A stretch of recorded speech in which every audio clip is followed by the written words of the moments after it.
Basically ये है कि मेरा ये ख्याल है कि अगर मीडिया इनको इंटरव्यू करना चाहे तो उसके लिए भी ये ऑप्शन आप लोगों के पास अवेलेबल है। और इंशाल्लाह अब ये इन केसेस में जो इतने स्ट्रॉन्ग एविडेंसेस हैं, जिसमें से 3 अदद मोबाइल फ़ोन भी इनसे रिकवर्ड हैं और 2 अदद पिस्टल जो इन्होंने वारदातों में यूज़ किए हैं वो रिकवर्ड है। एक मोटरसाइकिल इनसे रिकवर्ड है। और इंटरेस्टिंग बात यह है कि औरंगी टाउन में पुलिस मुकाबला हुआ था इसी गैंग के साथ, और ये कन्फेस भी कर रहे हैं कि इन्होंने अंधाधुंध पुलिस पे फायरिंग की थी। और इस मोटरसाइकिल के टैंकी पे बुलेट का निशान भी है जो पुलिस के मुकाबले में ये हिट हुआ था, लेकिन ये भी जद में आने से बचे हैं और पुलिस का भी कोई नुकसान नहीं हुआ और अल्हम्दुलिल्लाह तमाम शहरी भी महफूज रहे थे। इसके अलावा आप लोगों का कोई फर्दर क्वेश्चन हो तो आप सर, ये good working district waste police, ये ज़रा बताइएगा इन तीनों मुलजिमान को इकबाल मार्केट पुलिस ने किन इलाकों से गिरफ्तार किया और इनके मुकम्मल जो गिरोह के जो लोग हैं वो क्या अच्छे हैं या उनसे ज़्यादा हैं? बेसिकली गैंग लीडर इनका अरेस्टेड है ज़ियाउद्दीन, और अब तक की जो हमारी तफ्तीश ये ज़्यादातर याफ्ताबाद के रिहायशी हैं और ये वहीं से उनको अरेस्ट किया। इनमें से एक मुलज़िम आसिफ जो है ना वो ये औरंगी टाउन का रिहायशी है। और ये तो अब सरसरी जो इन्वेस्टिगेशन है उनके इंकशाफात हैं कि डिस्ट्रिक्ट वेस्ट में उन्होंने 8 वारदातें की हैं और बाकी ये जिस बंदे ने उनको टिप दिया था वो अभी तक अरेस्ट नहीं हुआ कि ये जो रिकवरी बॉय है इसने कैश लेके जाना है, और वो उसका नाम हम डिस्क्लोज़ नहीं करेंगे। हो सकता है उसको अब कंसर्न पुलिस स्टेशन की टीम पकड़ ले या हम पकड़ने में कामयाब होते हैं। वो अभी एट लार्ज है और इनके बाकी 2 मेंबर जो डकैती में इनके साथ थे वो भी एट लार्ज हैं। और ये जो ज़ियाउद्दीन है ये बेसिकली ये गैंग लीडर है, इस डकैती में खुद तो इन्वॉल्व नहीं है। बेसिकली तो 4 लोगों ने डकैती की थी, एक वो टिप देने वाला एट लार्ज है, एक ये गैंग लीडर हमने पकड़ लिया, 2 जो बनफ्स नफीस खुद काशिफ और मोहम्मद आसिफ जो डकैती में इन्वॉल्व थे वो भी कस्टडी में आप लोगों के सामने हैं। और वारदातें तो उन्होंने कई की होंगी जब इस लेवल की इन्होंने डकैती मारी है, और वो कैश भी जो इनके पोजेशन से रिकवर्ड हुआ। बेसिकली पुलिस ने जब रेड किया वहाँ पे इनको अरेस्ट करने का है तो इनके फैमिली मेम्बर ने बड़ा रेजिस्ट किया अरेस्ट को, और वहाँ पे जो ख़वातीन हैं उन्होंने कैश को छुपाया। तो luckily we were lucky enough कि ये कैश उनसे वहाँ पे रिकवर हुआ है। अब फर्दर इनको हम इन्वेस्टिगेट करेंगे कि और उन्होंने कितनी वारदातें की हैं, और जो दूसरे बाकी मेंबर्स हैं वो पुलिस सीपीडी उनको अरेस्ट कर ले या कंसर्न डिस्ट्रिक्ट कर ले या हमारे, तो बाकी भी तमाम चीज़ें सामने आ जाएंगी कि एक्चुअल इंसिडेंट में टोटल स्टोलन प्रॉपर्टी था कितना। नाम तो उनके डिस्क्लोज हो गए हैं, वो कुछ दिनों में वो भी पकड़े जाएंगे। तो ये बड़ी अच्छी काविश है इकबाल मार्केट के SHO की और उनकी टीम की, इनको मैं अप्रिशिएट करता हूँ। और मैं इंस्पेक्टर जनरल सिंध पुलिस को अब रिकमेंडेशन भेज रहा हूँ इनकी CC1 और कैश प्राइज़ की कि इन्होंने इतने मुख्तर से अरसे में किसी दूसरे डिस्ट्रिक्ट के केस को वर्कआउट करके उनकी केस प्रॉपर्टी को रिकवर करके और उस डिस्ट्रिक्ट के अब हम हवाले कर रहे हैं। तो ये मेरे ख्याल में एक अच्छी काविश है पुलिस की। अच्छा, आपने बताया कि आपके डिस्ट्रिक्ट में भी वारदातें कर चुके हैं, तो जो उनके कोई केसेस आपके डिस्ट्रिक्ट में भी रजिस्टर्ड होंगे तो आप लोग भी इंटरोगेट करेंगे या ईस्ट पुलिस के हवाले कर देंगे? दूसरा ये कि अगर इनसे जो भी चीज़ें ये बरामद हुई हैं ये इन चीज़ों के साथ उस डिस्ट्रिक्ट में आप इनको हवाले करेंगे, क्या इसका प्रोसेस होगा, किस तरह करेंगे? सर, ये तमाम case property as it is with these mobile phones, mobile शायद हमारे अपने डिस्ट्रिक्ट के हैं, these cash and weapons as it is हम कंसर्न डिस्ट्रिक्ट के हवाले करेंगे। हमने जो पिछले 5-6 जो इनकी इंटरोगेशन रिपोर्ट के मुताबिक 8 जो वारदातें हैं उनके अब FIRs हम चेक कर रहे हैं कि whether those cases have been registered और not. If they are not registered the concerned complainant will be called in police station to register their cases.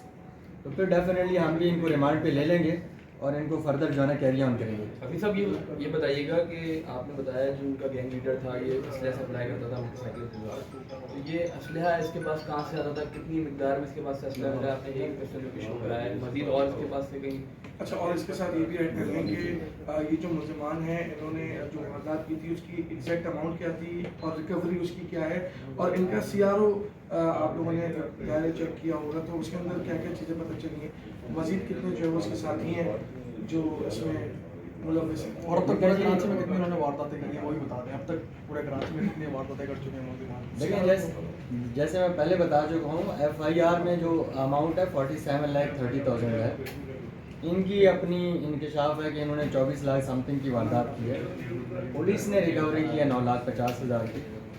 अब क्योंकि पुलिस इस कैश को और इन मुलजमान को कंसर्न डिस्ट्रिक्ट के हवाले कर रहे हैं, वो भी इनको इंटरोगेट करें। We are open for that. और जो रिमेनिंग गैंग मेंबर्स हैं उनके नाम भी डिस्क्लोज हो गए, हम कंसर्न पुलिस को बताएंगे, वो भी सामने आएगा। ये पुराने डकैत हैं बेसिकली। मेरे ख्याल में इनका क्रिमिनल रिकॉर्ड भी है, SHO बेहतर बता सकते हैं। और आप लोग भी इनको इंटरव्यू कर सकते हैं।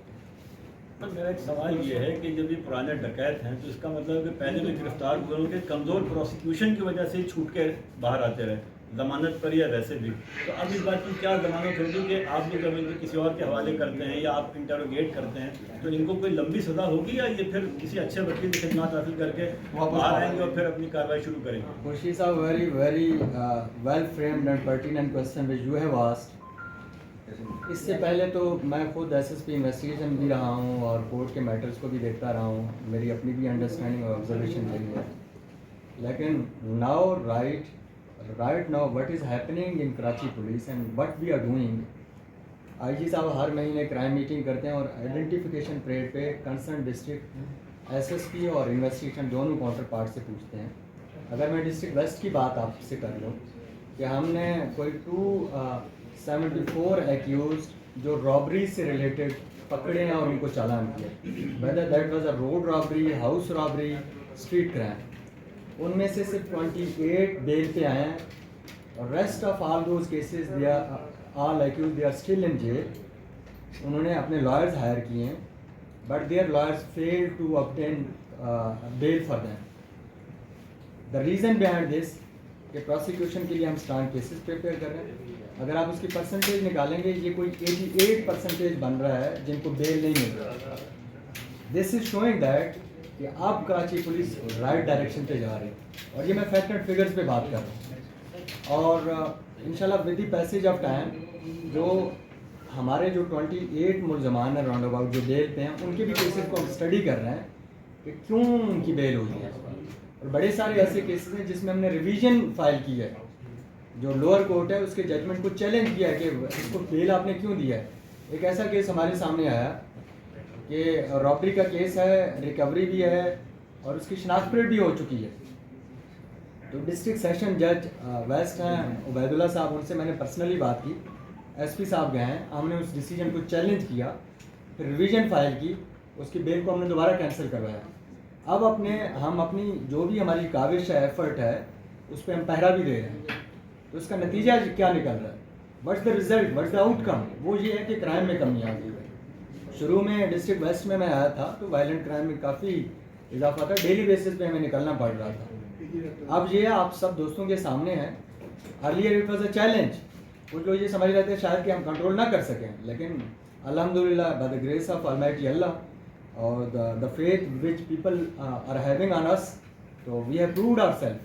और फर्दर आप देखेंगे कि ये जो गैंग बस्ट आउट हो रहे हैं, अब इस रिकवरी के साथ प्रोसिक्यूशन के लिए एक स्ट्रांग केस बन के जाएगा, तो I am very much hopeful कि ये लंबे अरसे के लिए जेल में रहेंगे। अच्छा मुफ्ती साहब ये बताइएगा, आपसे चंद रोज कबल CTD ने एक अहम प्रेस कॉन्फ्रेंस की और उसमें ये बताया कि कुछ मुल्जिमान हैं जो कि तकरीबकारी करना चाह रहे थे औरंगी टाउन में इन अयाम में मुहर्रम के, जिनमें एक कालेदम TTP का जो कमांडर है, अहम कमांडर, उसको गिरफ्तार किया, बाकी मफरूर है। तो क्या आपके इल्म में ये सब कार्रवाई थी, और अगर जो मफरूर मुल्जिमान है क्या डिस्ट्रिक्ट पुलिस भी इसके लिए कुछ कार्रवाइयाँ कर रही है, इस पर बताइए। हम CTD के साथ लेज़ॉन हैं और एडिशनल IG कराची में जैसे ही ये मुलज़िम, ये जो हाई प्रोफाइल क्रिमिनल है, ये CTD ने वर्कआउट किया तो immediately additional IG Karachi called me और उन्होंने मुझे इस हवाले से ब्रीफिंग भी ली और हमें सेंसिटाइज भी किया, और हम बिल्कुल ऑन पेज हैं।